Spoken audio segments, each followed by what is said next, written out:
الحمدللہ رب العالمین والصلاة والسلام علی سید الانبیاء والمرسلین اما بعد فاعوذ باللہ من الشیطان الرجیم بسم اللہ الرحمن الرحیم۔ الحمدللہ ہم نے حج کے موضوع پر دو پروگرام آپ نے ملاحظہ فرمایا ہم نے ریکارڈ کیے۔ اب آج تیسرا پروگرام ہے اور اس میں ہم ابتدا کریں گے اس چیز سے کہ ہم نے پہلے جو باتیں بیان کی کہ حج کس پہ فرض ہوتا ہے، پھر احرام کیا ہوتا ہے، میقات کا تھوڑا سا ہم نے ذکر کیا، حالت احرام میں حرام اور مکروہ کام کیا ہوتے ہیں، ان کے علاوہ پھر بتایا کہ جائز کام کیا ہوتے ہیں، احرام کی نیت کب کرنی چاہیے، یہ سب آپ پہلے دیکھ چکے ہیں۔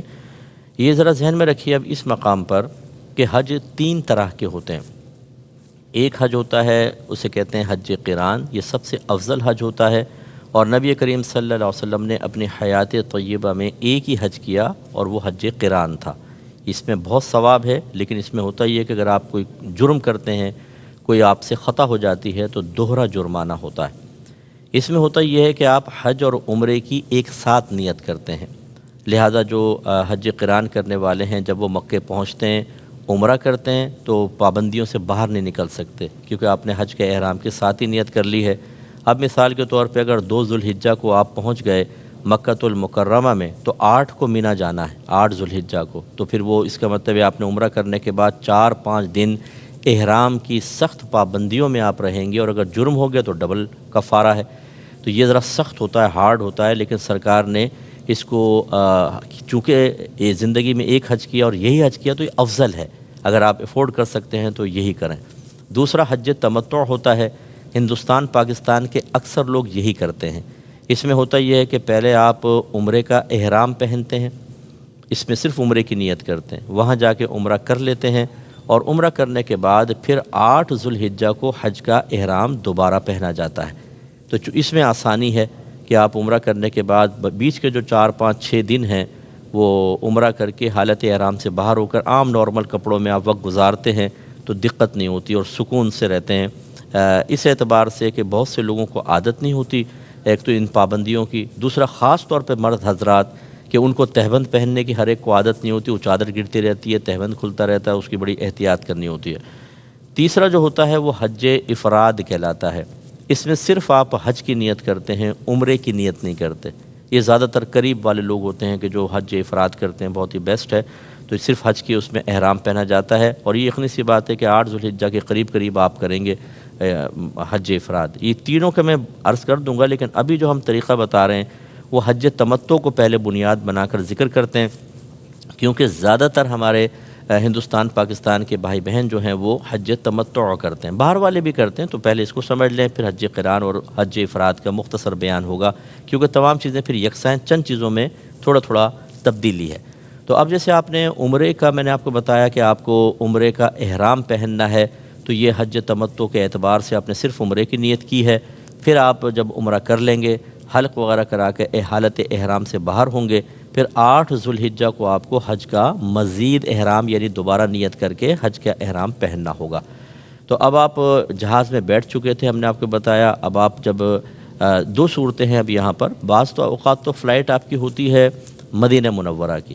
اگر تو کسی کی مدینے کی فلائٹ ہے تو ہمارا مشورہ ہوگا پھر آپ گھر سے احرام ہرگز نہ پہنیں، آپ عام کپڑوں میں جائیں مدینہ منورہ، چاہے درمیان میں میقات آ رہی ہو، کوئی مسئلہ نہیں ہے، کیونکہ اگر فرض کر لیں کہ آپ مدینہ پہنچتے ہیں اور بیچ میں بتایا جاتا ہے میقات ہے، تو پھر مدینے سے مکے آتے ہوئے بھی میقات ہے، ذوالحلیفہ کہلاتی ہے، اب یار علی بھی کہتے ہیں، وہاں مسجد ہے، بسیں وغیرہ رکتی ہیں، وہاں پہ آپ غسل کرتے ہیں، احرام پہنتے ہیں، تو گویا کہ دو میقاتیں آ جاتی ہیں بعض لوگوں کی، اور جب 2 میقاتیں آئیں تو فقہا نے اجازت دی ہے، افضل یہ ہے کہ آپ پہلی میقات سے پہلے ہی احرام پہنیں، لیکن یہ بہت مشکل ہوتا ہے، 8 دن تو آپ کو مدینے میں گزارنے ہیں، پھر وہاں پہ احتیاطیں کیسے کریں گے، اور غیر افضل صورت یہ ہے اور کوئی بالکل جائز ہے، کوئی اس میں گناہ نہیں ہے کہ آپ پہلے نارمل کپڑوں میں، عام کپڑوں میں پہنچ جائیں مدینہ منورہ، وہاں ٹائم گزار کر پھر جب آپ وہاں سے مکے آئیں تو پھر آپ وہی جو میں نے احرام کی پوری تفصیل ذکر کی ہے، عمرے کا احرام پھر پہنیں گے آپ، اور پھر درمیان میں ذوالحلیفہ سے پہلے نیت کر لیں گے، پھر میقات کراس کر کے آپ مکے میں داخل ہوں گے۔ تو یہ تھوڑا سا ذہن میں رکھیے۔ تو اب آپ کو پہلے یہ طے کرنا ہے، آپ کو معلوم کرنا ہے کہ آپ کی فلائٹ کدھر جا رہی ہے، اس کے اعتبار سے آپ کو کرنا ہوگا۔ اب فرض کر لیں کہ آپ کی فلائٹ ڈائریکٹ جدہ جا رہی ہے، تو جو خاص طور پہ ہندوستان پاکستان سے جاتے ہیں تو بیچ میں میقات آتی ہے، اس لیے میں نے آپ کو بتایا کہ جہاز میں آپ کو نیت کر لینی ہے۔ جدہ ایئرپورٹ پہ جب اترتے ہیں رش بہت زیادہ ہوتا ہے اور کسٹم پہ کافی ٹائم لگ جاتا ہے آپ کو اپنے کاغذات چیک کروانے میں، دیگر چیزوں میں، اپنا سامان وصول کرنے میں، تو اس میں آپ گھبرائیں نہیں۔ اسی لیے میں نے شروع میں آپ کو عرض کیا تھا کہ ہمیں صبر و تحمل کی پہلے سے ہی پریکٹس کرنی چاہیے۔ جانے سے پہلے اپنے غصے کو ضبط کریں، اپنی زبانوں کو ہماری بہنیں بند کریں خاص طور پر، اور جو ہاتھ چھٹ آدمی ہیں کہ فوراً ہاتھ چھوڑ دیتے ہیں، لڑنا جھگڑنا شروع کر دیتے ہیں یا زبان سے مغلظات بکنا شروع کرتے ہیں، وہ کنٹرول کر لیں اپنے آپ کو، کوشش کریں ریاضت کر کے، مجاہدہ کر کے، تاکہ وہاں جا کر آپ نہ تماشا بنائیں، نہ خود تماشا بنیں اور اپنے ثواب کو ضائع نہ کریں۔ وہاں سے فارغ ہو کر آپ کو سب بتا دیا گیا ہوگا کہ بسیں آپ تمام کرایہ دے چکے ہیں، رہائش وغیرہ کا دے چکے ہیں، وہ سب آپ کو ہوٹل تک پہنچا دیں گی، بسیں وغیرہ باہر نکلیں گے پہنچ جائیں گے۔ مکہ المکرمہ پہنچے جب اس شہر پہ نظر پڑے تو اللہ کی بارگاہ میں دعا کریں، اور بالکل ایسے ہمیں جانا چاہیے کہ جیسے ہم ایک مجرم ہیں، کیونکہ ہم گناہ گار ہیں۔ آپ تو اچھے لوگ ہیں، میں اپنے جیسے لوگوں کی بات کر رہا ہوں کہ ہم گناہوں سے آلودہ لوگ وہاں پہنچیں تو اللہ کی بارگاہ سے نجات کا، بخشش کا، مغفرت کا پروانہ لینے پہنچیں۔ اور یقینی سی بات ہے کہ اگر مجرم ہو اور وہ پھر بھی کھلکھلا کے ہنس رہا ہو اور وکٹری کے نشانات بنا رہا ہو اور مستیوں میں لگا ہو تو آپ کہیں گے بہت ہی حیا سے خالی آدمی ہے کہ مجرم اور ایسی حرکتیں کر رہا ہے۔ تو اب معذرت کے ساتھ برا نہیں مانیے گا کہ ہم جاتے ہیں مکے میں اور وہاں جا کے سیلفیاں بنا رہے ہیں اور عجیب و غریب حرکتیں کر رہے ہیں، ایسا نہیں ہے۔ ہمیں مکے میں داخل ہونا چاہیے ندامت کے ساتھ، شرمندگی کے ساتھ، اپنے سابقہ زندگی کے گناہوں کو یاد کریں اور ہوٹل تک پہنچیں۔ بعض لوگ جلدی کرتے ہیں کہ ہم جلدی سے جا کے عمرہ کر لیں۔ ہمارا مشورہ یہ ہوگا کہ عبادت جتنے سکون سے اور یکسوئی کے ساتھ کی جاتی ہے اتنی ہی اللہ تبارک و تعالیٰ آپ کو برکات سے نوازے گا، اتنی ہی عبادت میں آپ کا دل مائل ہوگا، کوفت کم سے کم ہوگی۔ اور آپ اگر ابھی جائیں گے تو پہلے وہ آپ تھک چکے ہیں اور سیدھے جا کے عمرہ کریں۔ بعض لوگ کہتے ہیں جلدی سے عمرہ کر لو تاکہ احرام کی پابندی سے باہر آئیں، ان کو بڑی کوفت ہو رہی ہوتی ہے، لیکن آپ یہ عبادت کرنے آئیں یا عبادت کا بوجھ سر سے اتارنے آئیں، یہ تھوڑا سا دیکھ لیں۔ اس لیے ہمارا مشورہ ہے کہ آپ پہلے جائیں ہوٹل میں آرام کریں، پھر اس کے بعد کھائیں پئیں، فریش ہو جائیں بالکل، پھر نہا لیں۔ آپ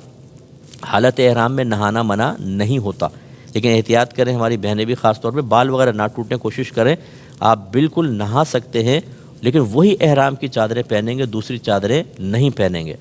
اور ہماری بہنیں وہی لباس پہنیں جس میں آپ نے نیت کی ہے، کیونکہ اس میں خوشبو وغیرہ لگی ہوگی۔ اگر آپ نے دوسرا لباس بدل لیا اور اس میں خوشبو لگی ہے تو یاد رکھیں دم لازم ہو جائے گا، کیونکہ جن چادروں میں آپ نے نیت کی ہے یا ہماری بہنوں نے جس لباس میں نیت کی ہے اس پہ جو آپ نے خوشبو لگائی تھی ان میں چونکہ آپ نے نیت کر لی وہ معاف، لیکن آپ کے اور لباس یا اور احرام کی چادریں اگر اس میں الگ خوشبو لگی ہوئی ہے اور ابھی آپ ان کو پہن لیں گے تو یہ حالت احرام میں نیا لباس پہننا کہلائے گا اور اس پہ آپ کے دم لازم ہوگا۔ تو لہٰذا پہلے آرام کر لیں، اس کے بعد پھر آپ تشریف لے جائیں۔ افضل یہ ہے کہ آپ باب السلام سے داخل ہوں، یہ معلوم کر لیجئے گا، اور جب آپ اندر داخل ہو جائیں تو پہلے سیدھا قدم مسجد کے اندر رکھیں، دعا پڑھیں، پھر کعبۃ اللہ پہ جب آپ کی پہلی نظر پڑے تو افضل یہ ہے کہ آپ کوئی دعا مانگیں، کیونکہ جب کعبۃ اللہ پہ پہلی نگاہ جب پہلی نگاہ پڑے داخلے میں تو آپ دعا مانگیں، قبولیت کے بہت زیادہ امکانات ہوتے ہیں۔ اچھا، وہاں پر پہنچنے کے بعد پھر میرا مشورہ یہ ہے کہ جب آپ جانے لگیں تو ہوٹل میں ہی عمرے کا پورا طریقہ کسی کتاب سے اچھی طرح پڑھ لیں، جو آپ کی فیملی ہے یا آپ کا پورا گروپ ہے اسے ایک دفعہ پورا سمجھا دیں کہ ابھی ہم جب عمرے کے لیے جا رہے ہیں تو کیا کیا کرنا ہوگا، وہ ذرا مستحضر ہو جاتے ہیں، حاضر ہو جاتے ہیں ذہن میں مسائل، تو آسانی ہوتی ہے۔ ابھی آپ نے جا کے عمرہ کرنا ہے، عمرہ، طواف، اس کے بعد طواف کی 2 رکعت نفل پڑھتے ہیں جو ہم پہ پڑھنا واجب ہے، اور اس کے بعد سعی آپ کو کرنی ہے، اس کے سعی یعنی وہ دوڑنا جو ہوتا ہے، اور اس کے بعد آپ کو حلق یا قصر کروانا ہے، اس کا نام عمرہ ہے۔ بس یہ 3-4 چیزیں ذہن میں رکھیں، لیکن کس طریقے سے کرنا ہے وہ میں آپ کو گزارش کر دیتا ہوں۔ اب اگر مرد حضرات ہیں انہیں طواف شروع کرنے سے پہلے اتباع کرنا ہوگا۔ اتباع کا مطلب کیا ہوتا ہے کہ جیسے یہ احرام کی چادر ہے آپ کی، یہ آپ کندھے سے ہٹائیں، سیدھے کندھے سے اس کو بغل کے نیچے سے نکالیں اور الٹی طرف ڈال لیں، یہ سیدھا کندھا کھلاؤ، اور یاد رکھیں یہ طواف سے پہلے ہی کھولیں گے۔ بعض حاجی ایئرپورٹ سے اپنے گھر سے نکلتے ہیں کندھا کھول لیتے ہیں، بھئی ابھی ضرورت کیا ہے، آپ کو پورا ڈھک کر رکھیں آپ۔ بلکہ اسی کندھا کھلے حالت میں اگر آپ نے نماز پڑھی تو مکروہ ہوتی ہے، ٹھیک ہے نا، تو ڈھک کر رکھیں۔ یہ صرف آپ کب کھولیں گے کہ جب آپ طواف اسٹارٹ کرنے لگیں، اور وہ بھی اس طواف کے اندر یہ اتباع سنت ہے جس کے بعد سعی ہو۔ چنانچہ اگر آپ نے نفل کو طواف کرنا ہے، احرام پہنا ہوا ہے، نفل طواف کر رہے ہیں، اس میں اتباع سنت نہیں ہوتا، یہ ذہن میں رکھیں۔ اچھا، یہ بعض لوگ پوچھتے ہیں کہ جیسے ہم نے عمرہ کر لیا فرض کر لیں، تو بعض ویسے ہی پہنچ جاتے ہیں طواف کے اندر اور ان کو وہاں پہنچنے کے لیے احرام پہننا پڑتا ہے، ویسے آپ سادہ کپڑوں میں نہیں جا سکتے، وہ لوگ روکتے ہیں۔ تو ضمناً یہاں یہ مسئلہ بھی میں عرض کر دیتا ہوں کہ جب بہت زیادہ رش ہو تو یہ ہرگز ایسا نہ کریں، کیونکہ آپ لوگوں کو تنگی کا سبب بنیں گے۔ کوئی عمرہ کرنے آ رہا ہے، آپ بیچ میں ویسے ہی پہنچ گئے تاکہ میں طواف کر لوں، تو وہ تنگ ہوں گے۔ ہاں، اگر مطاف خالی ہے، رش وغیرہ نہیں ہے، تو پھر آپ یہ کر سکتے ہیں کہ چادریں پہن کے چلو نفلی طواف کے لیے اب چلے گئے، کہ کسی کے لیے باعث تکلیف نہیں ہے۔ لیکن جب باعث تکلیف بن رہے ہوں تو قانون کو فالو کرنا لازم ہوگا۔ اسی طرح ماسک بھی اپنا نہ پہنے چہرے کے اوپر، ماسک سے بھی یاد رکھیں دم وغیرہ لازم ہوگا یا کفارہ لازم ہوگا۔ اچھا، اب ہوتا یہ ہے کہ بعض لوگوں کو بہت ہی سینسٹیو ہوتی ہے ان کی مطلب معاملات، الرجی وغیرہ ہوتی ہے، یہ اگر بامر مجبوری پہنے کے نہ پہنے تو چھینکیں لگ جائیں گی، یا ڈسٹ الرجی ہوتی ہے، ڈسٹ اندر چلی گئی، ویسے تو وہاں ڈسٹ نہیں ہوتی لیکن پھر بھی بات بہت سینسٹیو ہوتے ہیں، ان کے لیے تھوڑی بہت گنجائش نکل سکتی ہے، لیکن یاد رکھیں اس کے باوجود کفارہ لازم ہوگا۔ کیا کفارہ ہوگا یہ سب میں اینڈ میں ایک پروگرام میں پوری چیزیں آپ کو ذکر کروں گا، لیکن بہرحال ماسک حتی الامکان نہ پہنا جائے، اور اسی طریقے سے آپ مطلب بلا ضرورت مطاف میں نہ جائیں۔ اب آپ نے عمرہ کرنا ہے، اب اس کو سماعت فرما لیں۔ جب آپ مطاف میں اتر جاتے ہیں، مطاف کہتے ہیں طواف کی جگہ کو، سب سے پہلے حجر اسود کا تعین کریں وہ کہاں ہے، اور اس کے لیے آپ غور سے دیکھیں کہ حجر اسود کے جو مقابل دیوار ہے اس پہ گرین لائٹ لگی ہوئی ہے، تو بس وہ اس کا مطلب ہے کہ وہاں تک آپ کو پہنچنا ہے، کیونکہ یہاں سے آپ کو طواف کی ابتدا کرنی ہے، تو وہاں پہنچ جائیں۔ آپس میں طے کر لیں، گھبرائیے گا بالکل نہیں، کوئی نہیں گھومتا، وقتی طور پہ گم بھی جائے تو ملاقات ہو جاتی ہے۔ بہتر یہ ہے کہ آپ طواف سے پہلے آپس میں سب یہ طے کر لیں، خصوصاً جیسے بچے ہیں، آپ کی زوجہ وغیرہ ہیں، اگر ہم بچھڑ گئے تو اس لائٹ کے نیچے فلاں جگہ مل جائیں گے، بس پھر وہاں پہ جا کے بیٹھ جائیں۔ اگر بچھڑ بھی گئے تو سب وہاں پہ آ کے جمع ہو جائیں، گھبرانے کی ضرورت نہیں ہے، کوئی رونے دھونے کی ضرورت نہیں ہے، بالکل سکون سے اپنا طواف کریں۔ اب آپ جیسے پہنچ گئے تو پہلا جو ہے وہ حجر اسود پہ آپ پہنچ کر آپ نے طواف کی نیت کرنی ہے۔ مردوں نے اتباع کر لیا، بہنیں ویسی ہوں گی۔ آپ جیسے یہ کعبۃ اللہ ہے اور یہ کونے پہ حجر اسود ہے، اس کی طرف رخ کر لیں، حجر اسود کی طرف۔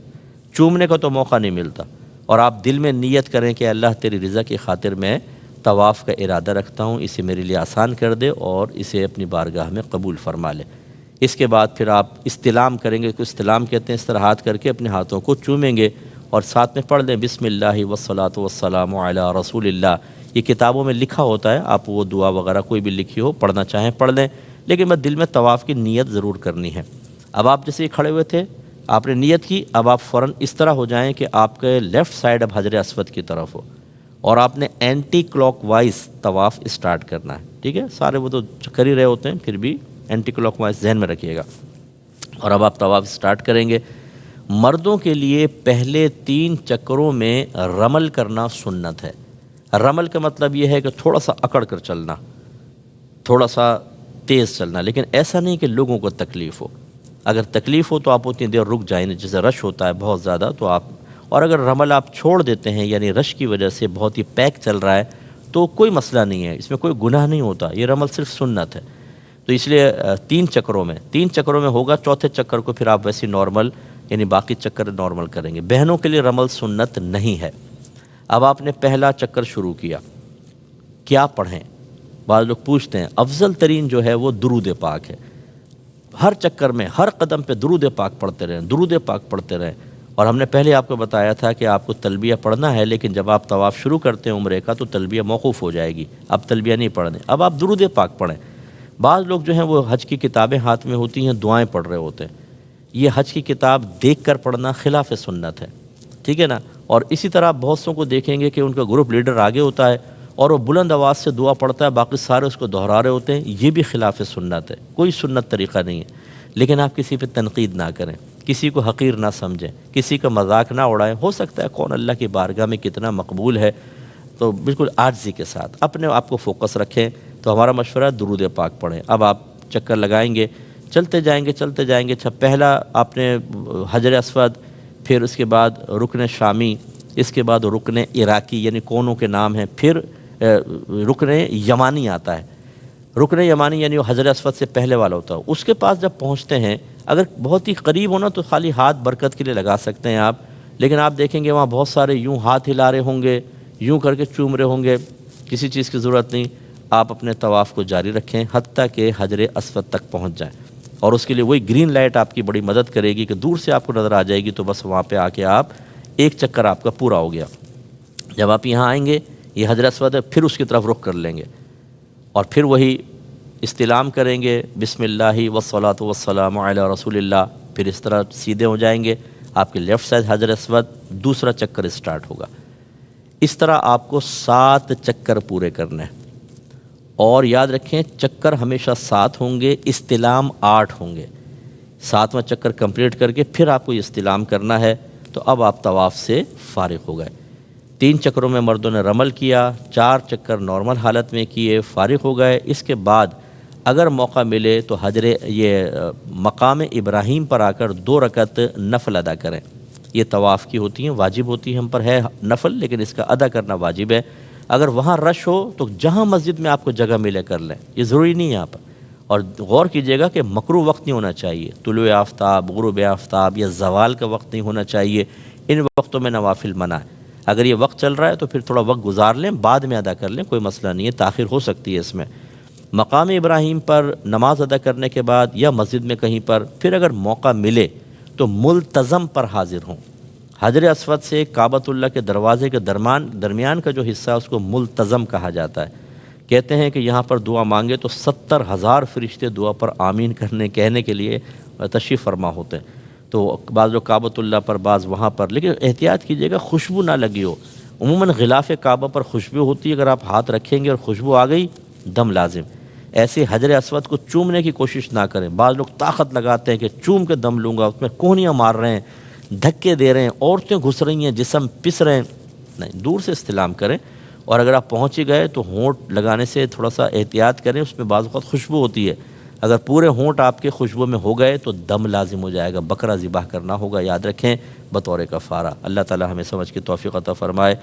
باقی مسائل انشاءاللہ نیکسٹ پروگرام میں ذکر کریں گے۔ وآخر دعوانا ان الحمد للہ رب العالمین۔